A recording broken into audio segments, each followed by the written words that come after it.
Hello guys, स्वागत है एक और नई वीडियो में। आज की वीडियो में हम पढ़ने वाले हैं इनहेरिटेंस। ठीक है, तो इनहेरिटेंस क्या होता है? ठीक है, तो इनहेरिटेंस का मतलब होता है एक क्लास को दूसरी क्लास की प्रॉपर्टी और फंक्शन को यूज करना। ठीक है, मैं एक काम करता हूँ, आपको इस स्क्रीन पर लेके चलता हूँ जहाँ पे मैं आपको दिखा देता हूँ इनहेरिटेंस का मतलब क्या है।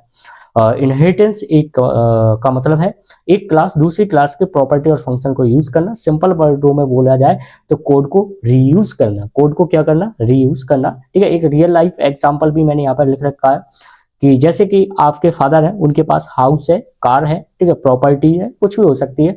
तो जो सन है उस फादर की प्रॉपर्टी को यूज कर सकता है, यानी कि रीयूज कर सकता है। ठीक है, ये था आपका रियल लाइफ एग्जांपल। ठीक है, आई होप आपको इनहेरिटेंस की डेफिनेशन अच्छे से क्लियर हो चुकी होगी कि इनहेरिटेंस का मतलब होता है एक क्लास दूसरी क्लास की प्रॉपर्टी और फंक्शन, मेथड, कुछ भी हो वो यूज कर सकता है। क्या करता है? रीयूज कर सकता है। ठीक है, तो यहीं पे मैंने सिंपल भाषा में लिख रखा था कोड को रीयूज करना। ठीक है, अब इसके क्या बेनिफिट्स वगैरह होते हैं वो सब मैं आपको आगे चल के बता दूंगा। यहाँ पे इसका एक बेसिक सिंटेक्स भी आप देख सकते हो।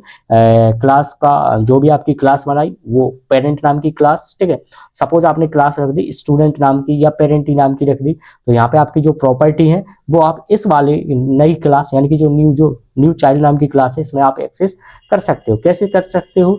ये पेरेंट यानी कि जो आपकी क्लास का नाम है उसका नाम आपको यहाँ पर लिखना पड़ेगा और आपको यहाँ पर पब्लिक वगैरह लिखना पड़ेगा। ठीक है, तो इसका एक एग्जांपल मैं आपको रफली बता दूंगा, उसके बाद मैं आपको टर्बो पे भी एग्जीक्यूट करके दिखा देता हूँ। ठीक है, तो सबसे पहले मैं आपको रफली बता देता हूँ। सो ओके गाइस, इनहेरिटेंस क्या होता है? इनहेरिटेंस, ठीक है, तो इनहेरिटेंस में रीयूज करते हैं। ठीक है, तो इनहेरिटेंस में किस तरीके से करते हैं? इसमें सबसे पहले एक आती है आपकी बेस क्लास।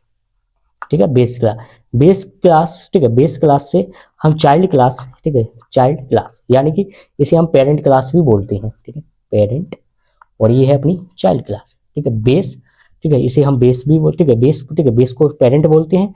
चाइल्ड होती है चाइल्ड, ठीक है, ठीक है, जैसी बेस होती है इसी तरीके से एक ड्राइव क्लास होती है, ड्राइव क्लास।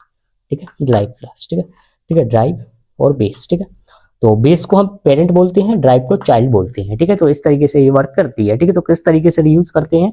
ठीक है, रीयूज करने के लिए कुछ नहीं है, सबसे पहले जो भी आपकी क्लास का नाम है, क्लास का नाम सपोज मान के चलो ए रख दिया मैंने। ठीक है, और यहाँ पे मैंने पब्लिक किया, पब्लिक में कोई भी एक फंक्शन बना दिया सो नाम का। ठीक है, फंक्शन बना दिया, इसमें मैंने सी आउट करा दिया हेलो, या आप लिख सकते हो क्लास ए भी। ठीक है, ये वाला क्लोज और ये वाला क्लोज। ठीक है, अब इस क्लास की यानी कि इस ये जो प्रॉपर्टी है क्या है, इसमें मेथड है सो नाम का फंक्शन, हम चाहते हैं दूसरे फंक्शन में यूज करें। ठीक है, दूसरे फंक्शन में यूज करें तो कैसे करें?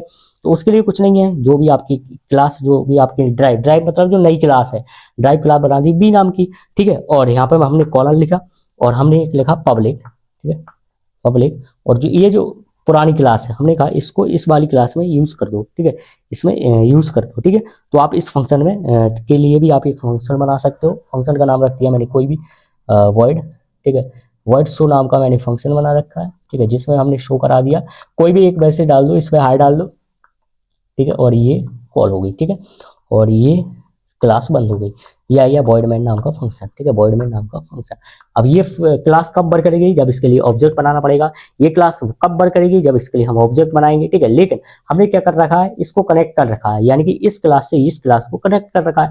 तो सिर्फ हमें इस ये जो बी नाम की क्लास है इसको सिर्फ ऑब्जेक्ट बनाने की नीड है। जैसे हम इसका ऑब्जेक्ट बनाएंगे तो हम इसको एक्सेस कर सकते हैं, यानी कि यूज कर सकते हैं। ठीक है, तो हमने लिखा क्लास का नाम बी है और ऑब्जेक्ट का नाम P1 है, तो हमने कहा P1 के अंदर जाओ और इस शो नाम के फंक्शन को कॉल करा दो। ठीक है, ये कॉल करेगा। P1 के अंदर जाओ, इस डिस्प्ले नाम के फंक्शन को कॉल करा दो। डिस्प्ले क्या है?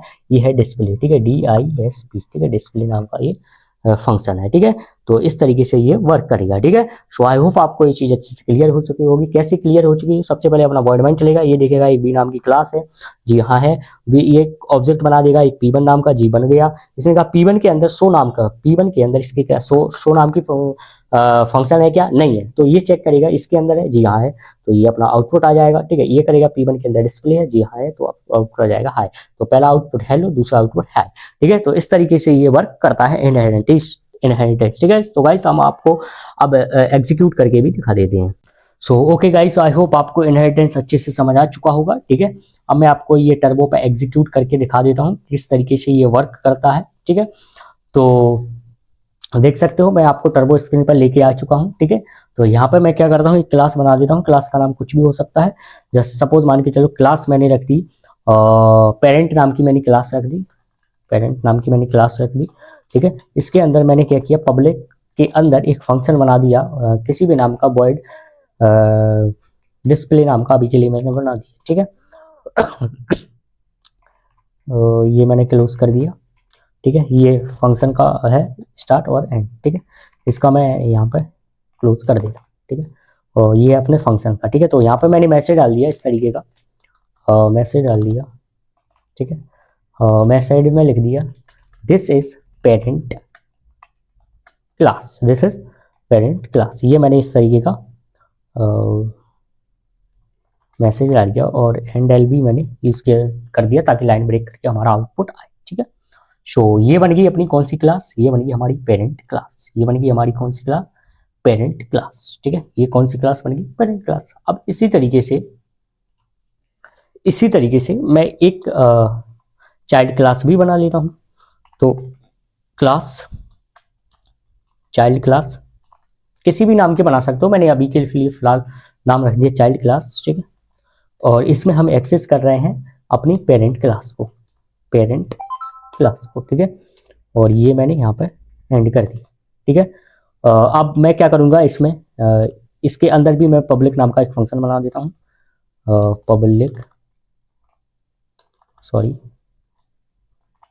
पब्लिक नाम का, जिसमें वॉइड शो नाम का मैंने एक फंक्शन बना दिया, ठीक है। स्टार्ट कर ली और एंड कर ली। इसके बीच में मैंने लिख दिया सी आउट,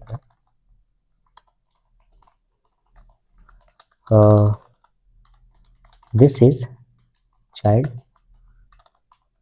क्लास, ठीक है, ओके। तो इस तरीके से मैंने इसको भी बना दिया, ठीक है। अल्ट F9 किया, कोई दिक्कत है नहीं है, कोई नहीं दिक्कत है। अब क्या करूंगा मैं, ये जो हमारी चाइल्ड क्लास है इसका मैं क्या बनाऊंगा, ऑब्जेक्ट, ठीक है। देखो ये हमारी पेरेंट क्लास थी, ठीक है। ये हमारी क्या थी, पेरेंट क्लास थी, ठीक है। इस पेरेंट क्लास को किससे कनेक्ट कर दिया हमने, चाइल्ड क्लास से। यानी कि अब मेरा पूरा का पूरा एक्सेस किसके पास आ गया, चाइल्ड क्लास के पास। अब मैं चाइल्ड क्लास को एक्सेस करूंगा, ये पेरेंट क्लास के मेथड को रीयूज करा देगा, यानी कि इसको हम यूज कर सकते हैं, यानी कि इसे कॉल कर सकते हैं, ठीक है। तो वही है, यही था सिंपल। यहाँ पे आप जो चाइल्ड क्लास है उसका एक ऑब्जेक्ट बना लो चाइल्ड नाम का, ठीक है, P1 नाम का, ठीक है। इस तरीके से हमने कहा P1 के अंदर एक जो डिस्प्ले है, ठीक है, P1 के अंदर डिस्प्ले है, यानी कि चाइल्ड नाम का हमने एक P1 नाम का ऑब्जेक्ट बनाया, P1 से कहा एक डिस्प्ले नाम का फंक्शन है। ये देखेगा क्या चाइल्ड में है, नहीं है, तो किस में है, इसमें है, किस में है, इस नाम के फंक्शन में है, डिस्प्ले नाम के। यदि हम ऐसा नहीं करेंगे तो हमें क्या करना पड़ेगा, ये पेरेंट है, इसका भी एक ऑब्जेक्ट बनाना पड़ेगा और इसका भी बनाना पड़ेगा। लेकिन हमने क्या कर लिया कि इस क्लास को इस क्लास में एक्सेस कर लिया, यानी कि रीयूज कर लिया, इसलिए हमने इसका ऑब्जेक्ट बनाया और इस ऑब्जेक्ट के थ्रू हम इसको कॉल कर रहे हैं, ठीक है। कंट्रोल F9 करते हैं, देख सकते हो हमारा आउटपुट आ गया, दिस इज पेरेंट क्लास। क्या आ गया, दिस इज पेरेंट क्लास, ठीक है। और हमने CLRS, ठीक है, CLRSCR ये लगा रखा है, ठीक है।